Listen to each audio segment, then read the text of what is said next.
Short story by Paul McCann, The Creature from Coral City. I'll tell you the tale of an old mariner, as we sat and we talked about a place called Coral City. And he had told me about a creature that he had found there. When Jack was a young lad, he dived for sponges and pearls in a vessel at home on the open sea. Jack was strong and boisterous, with an adventurous spirit, and with the help of some boat builders, a large sailing ship was made called the Sea Poacher. Jack needed a tall ship with a large sail to catch the winds of change. With a small crew, off he sailed, the Sea Poacher, on a voyage beyond the Gulf of Clubber into the far east of Tonamau, where the sea shelf fell for an eternity into a dark abyss known as the Fathomless Mystery.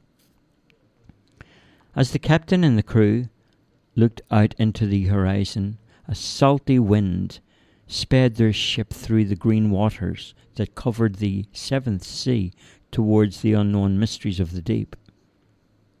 Some seamen feared the journey, especially the regions between Davy's Graveyard and the Magnetic Way. Surrounded by Coral Way was a small passage called Dire Straits. Along this passage, hundreds of ships had strayed too close to the coral and remained as prisoners anchored forever on the edge of the reef. Seaweed Jack and his crew were lucky and made it through. Then there was another strange place called the Magnetic Way. They had to maneuver their way carefully, as most ships that ventured this way were drawn in by a small perimeter of water that turned bright crimson as ships approached. It was in here that a number of ships with their crews had vanished, never to be seen again. And once again the Sea Poacher was fortunate to escape this death's dark domain. It was a long voyage that brought the Sea Poacher to an uncharted place. It was here, in an attempt to explore the unknown Seaweed Jack, that somehow he stumbled across Coral City. This was a crystal-like castle standing upon an island of coral. The closer the ship came to the castle, the thicker the oil slick was. Then there they were, half afloat on the surface. Dozens of barrels of crude oil bobbing up and down, spewing out its deadly cargo into the water.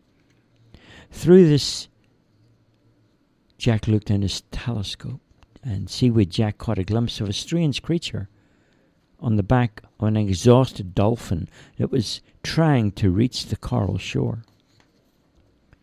The creature took the form of a fish and a woman, with a long hair covering over her shoulders. There was also a golden crown upon her head. Jack had heard stories about mermaids, but never really believed them until now. The mermaid's body was covered in thick black oil, and she looked half dead. All around, small fish lay motionless on top of the water. The Sea Poacher anchored, and a small lifeboat was lowered down into the water. Jack took a handful of men who rowed slowly to the crystal castle. As they stepped into the coral floor, the dolphin approached and dropped the creature before the landing party upon the shore.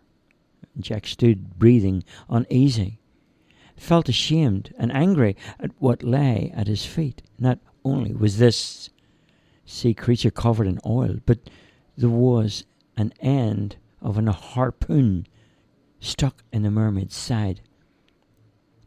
Some dark hand had done this, and Jack was almost in a state of panic to save the mermaid. He asked the crew to remove the shirts that they had on their back and used them to rub off some of the greasy oil from the mermaid's gills. The harpoon was not in too far, and Jack was able to remove it carefully without any drama. The wood, if only they could If only they should. But no, she was still alive, covered in oil, and so there was no bleeding. Because of the oil, it sealed the wound. The majority of Mermaid's scales were now unclogged, and she started to breathe much easier. The sudden hatching and twitching, quivering of her tail was a sign that she was fighting for life. Yes, she wasn't dead. What would have been, what could have been, what should have been now, it didn't matter.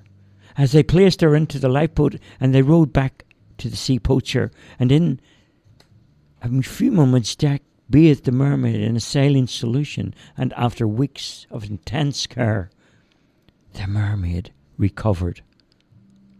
The only sound she made was a high-pitched shrill as Jack placed the crown back upon her head.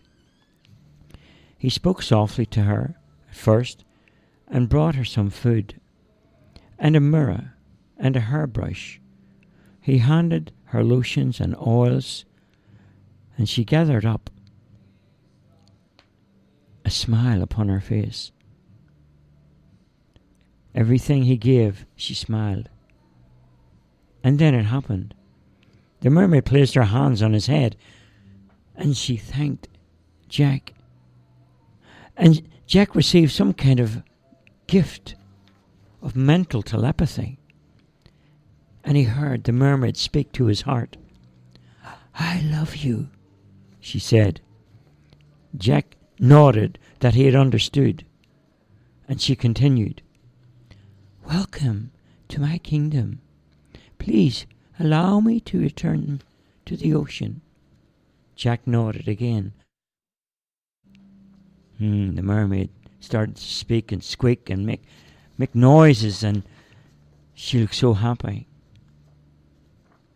Then she started to tell Jack about her kingdom and how she picked flowers of the sea for her castle home. She told him that she was the Coral Queen of the Seventh Sea, and explained very recently how a plane had dropped some of its leaking oil cargo into the waters around her castle. And she went on to tell him about the ship that came and tried to capture one of her basking subjects. Her intervention resulted in being targeted by a harpoon. The ship was then overturned by a humpback whale, and the crew were all but eaten by a number of white pointer sharks. Seaweed Jack thought briefly, but before his thought was finished, she said, "No, you're not going crazy. It's okay." That very moment, Jack felt something he had never felt, or never done, or never wanted to do before. It was love. And as he bent to kiss her, something stopped, and she pushed him away.